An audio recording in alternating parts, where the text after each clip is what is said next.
Assalamualaikum warahmatullahi wabarakatuh. Kami dari kelompok 2 mata kuliah ERP dari PT Nusantara Karya Konstruksi. Di sini saya akan menjelaskan mengenai bisnis proses setiap modulnya. Untuk yang pertama yaitu untuk modul sales. Pertama kita mulai dengan login ke Odoo.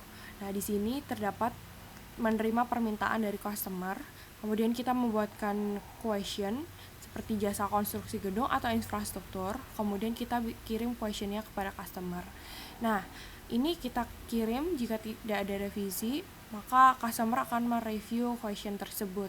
Apabila disetujui, maka customer akan konfirmasi dan tanda tangan kontrak.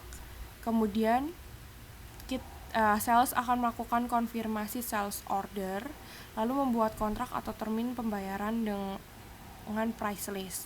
Kemudian nanti akan masuk ke bagian inventory, yaitu alokasi material dan alat dari gudang proyek. Kemudian inventory akan melakukan update stok dengan material yang telah terpakai. Kemudian inventory akan membuat laporan progres pekerjaan proyek. Setelah itu nanti akan lanjut ke bagian accounting untuk membuat customer invoice sesuai dengan termin kontrak. Kemudian mengirim invoice kepada customer dengan PPN sebesar 11%. Lalu invoice akan diterima oleh customer dan customer akan melakukan pembayaran. Setelah itu kembali lagi ke accounting, maka akan adanya register payment atau pelunasan invoice. Setelah itu status invoice akan berubah menjadi paid dan selesai. Untuk modul selanjutnya yaitu modul HR atau Human Resource. Untuk yang pertama kita mulai dari employer. Nah, kita masuk ke Odoo bagian employer, kemudian ke self service, lalu kita melakukan atau mengajukan cuti atau absensi atau reimburse, lalu masuk lagi ke bagian. Nah, di sini kita masuk ke bagian HR. Nah, dari HR sendiri dia akan menerima pengajuan. Nah, apakah sesuai atau tidak kebijakannya cuti dari HR tersebut? Kalau sesuai, maka manajer akan melakukan approval. Tapi kalau nggak sesuai, maka akan ditolak dan dikembalikan kepada employer. Nah, dari employer akan kembali di bagian pengajuan cuti atau absensi atau reimbursement. Nah, jika diterima kan tadi akan dilakukan manager approval. Nah, jika disetujui oleh manajer, maka HR dapat mengupdate data kehadiran atau cuti. Tapi jika tidak disetujui oleh manajer, maka notifikasi penolakan terhadap employer dan employee harus mengajukan cuti absensi kembali. Nah, jika sudah diupdate dari HR, maka proses payroll bulanan seperti kalkulasi gaji dan tunjangan. Selanjutnya, lanjut ke bagian accounting. Accounting akan menerima data payroll dari HR, kemudian nanti akan diregister payment salary berupa slip gaji dan transfer bank. Maka proses pada modul HR ini sudah selesai. Nah, di sini saya akan menjelaskan mengenai modul purchase.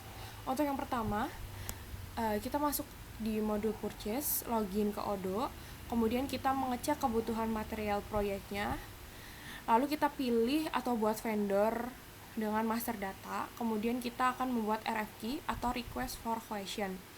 Kemudian kita akan menambahkan produk, quantity, harga, lalu kita simpan RFQ-nya. Nah, apabila ada revisi atau tidak, jika ada revisi maka akan kembali lagi ke pembuatan RFQ baru. Tapi jika tidak, akan dilanjutkan, lalu akan dilakukan approve atau konfirmasi RFQ. Setelah itu akan terbentuk purchase order atau PO. Kemudian PO akan dikirimkan ke vendor.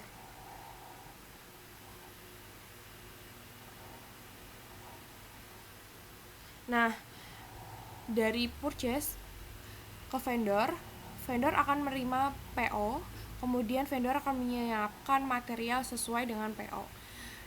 Kemudian dia akan mengirim material ke lokasi proyek maupun gudangnya. Nah, setelah dari vendor kita akan ke bagian inventory atau warehouse. Nah, bagian inventory atau warehouse akan menerima barang atau receipt di site-nya, kemudian mengecek kualitas dan kuantitas material. Apakah sudah sesuai dengan PO?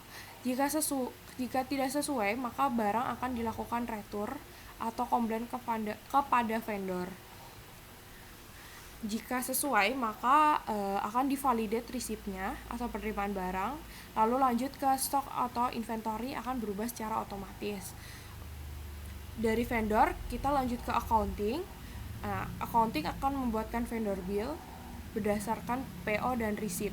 Kemudian akan dilakukan verifikasi vendor dengan PPN 11% dan PPh 23. Kemudian register payment, yaitu pembayaran ke vendor. Nah, nanti setelah melakukan pembayaran, maka status vendor bill akan paid. Dan selesai untuk alur bisnisnya pada modul purchase. Untuk modul yang selanjutnya yaitu modul inventory. Nah, dimulai dengan login ke Odoo, kemudian masuk sebagai user inventory.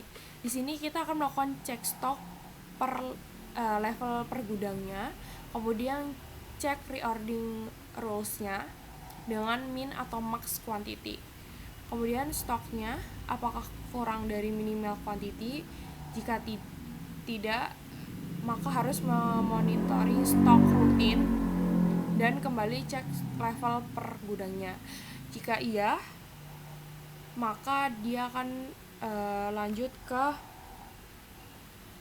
bagian purchase untuk trigger permintaan pembelian RFQ secara otomatis. Kemudian akan diproses purchase order yang terjadi pada bagian atau divisi purchase. Setelah itu, kembali lagi ke inventory, dia menerima barang dari vendor berupa receipt, lalu disimpan pada lokasi, kemudian ke internal transfer ke site warehouse. Nah, dari situ akan lanjut ke project site. Bagian site akan menerima dan menggunakan material untuk pekerjaan proyeknya. Setelah itu, bagian inventory akan mengupdate stock move atau pengurangan stok, lalu ada stock adjustment atau opening berkala, dan alur bisnisnya selesai. Nah, modul yang terakhir yaitu mengenai bisnis proses pada accounting. Pertama dimulai dari sales atau purchase. Pertama dimulai dari accounting. Maaf, kita login dulu ke Odoo sebagai user accounting. Lalu kita akan menerima dan verifikasi dokumen. Nah, terima dan verifikasi dokumen ini berasal dari customer invoice atau vendor bill dari purchase. Selanjutnya yaitu menghitung pajak berupa PPN 11%, PPh atau PPh final jasa konstruksi. Setelah itu kita akan memposting jurnal otomatis yaitu sales journal atau purchase journal. Jika dokumen tidak sesuai, maka akan dikembalikan untuk direvisi sales atau purchase. Tapi jika dokumen sudah sesuai, maka akan dilakukan register payment atau diterima dan dibayar. Kemudian lanjut ke bagian bank. Nah, di bagian bank ini akan terjadi rekonsiliasi bank statement. Setelah itu, pada accounting akan melakukan update buku besar atau general ledger, lalu menyusun laporan keuangan berupa neraca dan laba rugi. Setelah itu lanjut ke bagian manajemen untuk mereview dan approval laporan keuangan. Dan bisnis proses dari modul accounting yaitu selesai. Sekian dari kelompok kami, kurang lebihnya mohon maaf. Wassalamualaikum warahmatullahi wabarakatuh.